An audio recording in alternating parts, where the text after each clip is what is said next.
Alright, so part 2 ng lesson 8. Pangalawa po siyang grammar form. Okay, so ang natin dito is verb plus 으러, 가다, 오다. Okay. Okay. So, yung po nito, yung 으러 ay dinadagdag po siya sa word na mga verb. Okay? It means mga action words po yon na idudugtong siya. For example, dito, tingnan niyo yung example dito. So, we have here 점심을. So, 점심, it means lunch. So, dahil siya, ang kadugtong niya is verb po siya yung kasunod, may action form po ang mangyari, kaya naging siya. 점심을 먹으러 가요. So, yung 으러 ay ginagamit po yan na nag-explain po siya kung bakit ka pumunta or something na ini-explain mo yung halimbawa, dito yung nangyari is yung kayo. Yung kayo is yung verb, tapos i-explain mo siya. Tapos, bakit ka pumunta? It means, 밥 먹으러 가요. Kumain pa ako, kaya ako pumunta. Parang ganun. In-explain mo yung bakit ka pumunta, bakit ka andito, bakit ka gumawa ka ng ganyan, yung ganyan. Alright. So, yung rason bakit ka pumunta. Yun. 자, 점심을 밥 먹으러 가요. Okay? So, 약국에, it means pharmacy or drugstore. 약을 means, alam mo yung medicine. Medicine, tinatawag nila yan, 약. 약을 사러 가요. 사러, it means buy. So, 가요. So, kaya ka pumunta dahil bumili ka ng gamot. Okay? So, 약국에 약을 사러 가요. Pupunta ako para bibili ng gamot. Alright. So, we will go here. So, hindi lang kayo ang natin. Ang gamit din natin is uda. It means while, coming. Kaya ako nandito dahil may dahilan. Dahil may dahilan. Uy, dahil pa. May dahilan pa. Anyway. Ay, sorry po. Ang ating camera ay medyo nadaling. Sandali. Camera. Mag-ano ka po? Mag-vitamin A ka para magkaroon ka ng malinaw na mata. Okay, let's see here.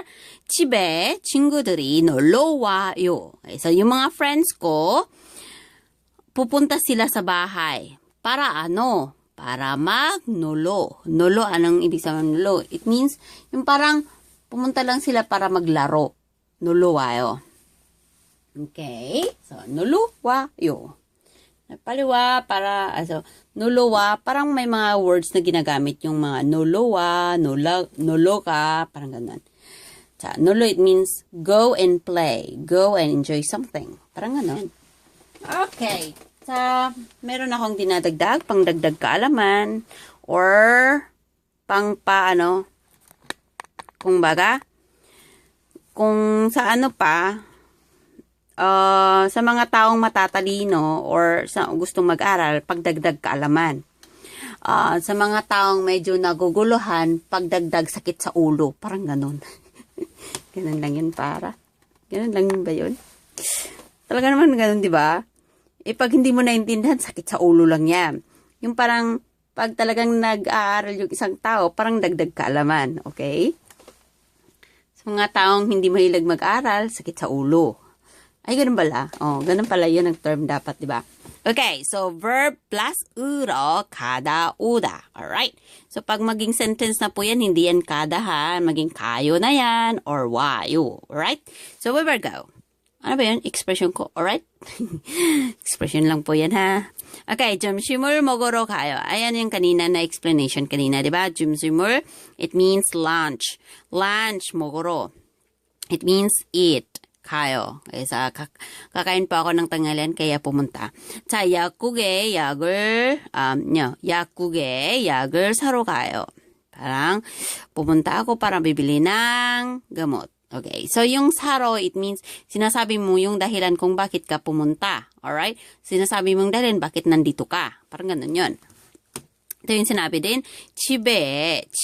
Chibe, it means house. Dahil jiangsu siya or dahil place yung tinutukoy mo, kaya mayroon siyang e. Alright? In the house. 친구들이 놀러 와요. Sa bahay. Yung mga friends ko ay pupunta para maglaro. Okay? 놀러와. naglalaro, hangout lang, nag-hangout. Alright, 책을 빌리러 가요. Saan ka pupunta? Edi, 빌리러, it means borrow. Okay, borrow books.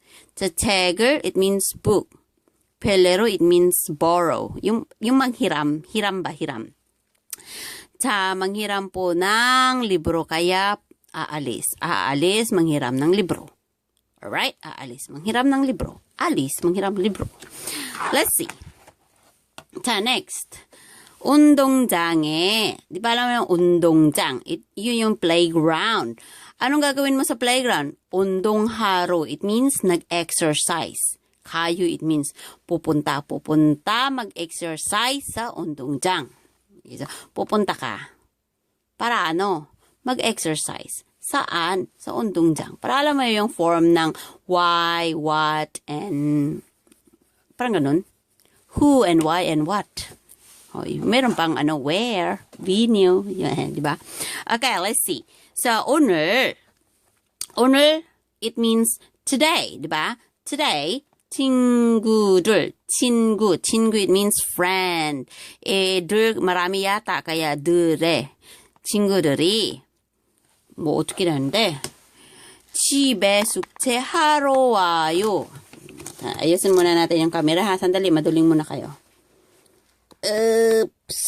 Ang ating camera. Palitin, palakihin. Okay. 자, sana ba yun? 자, 오늘은 친구들이 집에 숙제하러 와요. Parang yung mga friends ko, pupunta. 집에, yung 장소, yung place is house. 숙제하러, parang gagawa sila ng homework. Pupunta, gagawa ng homework. Sino? Mga friends. Saan? Sa bahay. So, 오늘, kailan? Today. Pag sa English yan, dapat hindi ganun ang form, di ba? So, my friends will come to my house today. Parang ganun siya. Why they will come? Sabihin mo, maybe they're going to do homework. So, my friends will come to my house to do homework today. parang ganun yun, di ba? So, 오늘 친구들이 집에 숙제하러 와요. meron pa. 도서관에 책을 빌리러 가요. 도서관, alam mo yung 도서관, di ba? Library. Sa library, 책을, books, 빌리러 가요. Saan ka pupunta? Sa library. Bakit? Manghiram ng libro. Parang ganun. Yan, di ba? Yung question na bakit? Anong dahilan ka lumayas? Anong dahilan ka naglayas? Anong dahilan ka pumunta? Anong dahilan ka bakit andito? Parang ganun yun. Momo, ro. Okay, next. Meron pa dito. 우체국에 편지를 보내러 가요. Ay, hindi nakita pala. Ako lang nakakita. 자, 우체국에, alam mo na yan, di ba? Post office yan. 편지 alaman? Letter. Yung letter daw. 보내러, it means send. Diba, nag-send ka ng letter. Saan? Sa 우체국, it means post office. Anong ginawa ko? Pumunta ako. Para mag-send ng letter. Saan? Sa 우체국. So, pumunta ako ng 우체국. Bakit? Mag-send ng letter. Ganon. Okay, next. kaya ganun ang dahilan yan. 우체국에 편지를 보내러 가요. 밥을 먹으러 가요. Alam mo na ba yun? Yung 밥 먹으러 가요. Aalis ako. Bakit? Kakain ng kanin. Parang ganun. 밥 먹으러 가요. 자, next. 여기에 누구 만나러 왔어요. 여기에 누구 만나러 왔어요? dito sino parang question yan eh. 여기, dito daw. 누구 만나러 해서, mayroon po akong imimit. 왔어요. Kaya ako nandito. Nandito ako kasi dito mayroon akong imimit. Parang ganun siya. 여기에 누구 만나러 왔어요. Andito ako para may imimit kasi. Oh, parang ano sabi, parang question yun eh. Oh, bakit andito ka? Sabi niya siguro. 왜 여기 있어요? sabi niya. 왜 여기 왔어요? 왜 여기 왔어요? Bakit andito ka? Kaya sasabihin mo, 여기에 누구 만나러 왔어요. Sabi niya, kasi meron akong imimit. Dito may imimit po ako. Parang ganun siya. Nugu. Nugu is parang sino, parang tao yung sino tinutukoy mo dyan. May imimit lang akong tao. Parang ganun. 자, 그 학생은 학교에 공부하러 왔어요. 야, yung estudyanteng yon 학교에, sabi niya, sa eskwelahan po, 공부하러 왔어요. 공부하러, it means, pumunta yon para mag-aral. Saan?